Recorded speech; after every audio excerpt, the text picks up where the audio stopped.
Bismillahirrahmanirrahim. Assalamualaikum warahmatullahi wabarakatuh. Perkenalkan, nama saya Ade Rosida dari Prodi PAI Non-Reguler semester 3. Di sini saya akan memaparkan materi tentang sewa menyewa. Tujuannya adalah untuk memenuhi tugas fikih 2 yang diampu oleh Bapak Dr. Haji Rusmadi, MMPD. Salah satu bentuk kegiatan manusia dalam lapangan muamalah ialah sewa menyewa. Dalam fikih Islam, sewa menyewa disebut dengan al-ijarah. Al-ijarah sendiri berasal dari kata al-ajru yang artinya ganti atau upah. Jadi dalam artian luas, al-ijarah bermakna adalah suatu penyerahan manfaat benda kepada orang lain dengan imbalan pembayaran. Tujuannya adalah untuk memberikan hak pemakaian kepada pihak penyewa. Dalam al-ijarah, transaksi ijarah akan sah bila terpenuhi rukun dan syarat-syaratnya. Menurut ulama Hanafiyah, rukun ijarah itu hanya satu, yaitu ijab dan qabul, artinya ada ungkapan menyewakan. Akan tetapi jumhur ulama yang lainnya berpendapat bahwa rukun al-ijarah itu ada 3. Yang pertama, orang yang berakad. Yang kedua, sewa atau imbalan. Yang ketiga, sigot atau ijab qabul. Adapun rukun sewa menyewa ada 4 macam, yaitu 1 orang yang menyewakan, 2 yang menyewa, 3 barang atau sesuatu yang disewakan, 4 harga atau nilai sewa. Contohnya mungkin seperti menyewakan rumah, menyewakan kerbau atau binatang, atau menyewakan tenaga manusia. Beberapa hal yang perlu diperhatikan dalam ijarah: 1. Persetujuan dan kesepakatan para pihak. Terus kemudian adanya barang atau jasa yang disewakan harus berwujud sama dengan realitasnya. Kemudian pembayaran sewa atau ijarah harus berwujud sesuatu yang dapat memberikan keuntungan bagi pihak penyewa.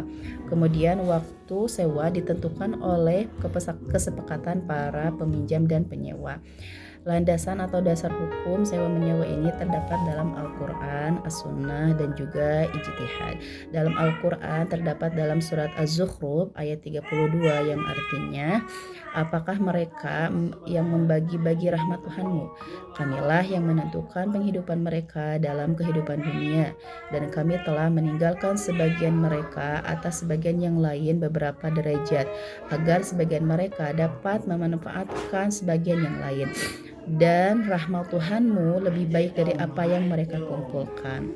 Dalam hadis riwayat Bukhari, Muslim, dan juga Ahmad, bahwa Rasulullah SAW pernah berbekam.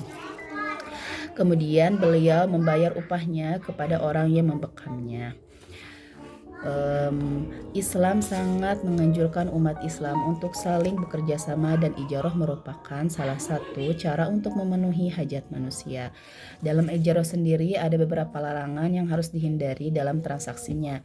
Yang pertama adalah riba, yang kedua gharar atau ketidakpastian, yang ketiga dharar atau penganiayaan, yang keempat maisir atau perjudian, yang kelima maksiat, yang keenam suht, yang ketujuh riswah. Kemudian hikmah dalam sewa menyewa ini? Ada hikmah dalam penyewaan adalah untuk mencegah terjadinya permusuhan dan perselisihan. Tidak boleh menyewakan sesuatu barang yang tidak ada kejelasan manfaatnya, yaitu sebatas perkiraan dan terkaan belaka. Dan barangkali tanpa diduga barang tersebut tidak dapat memberikan faedah apapun, maka akad harus diutamakan dalam suatu sewa menyewa, dan akad itu harus jelas tanpa ada yang disembunyikan.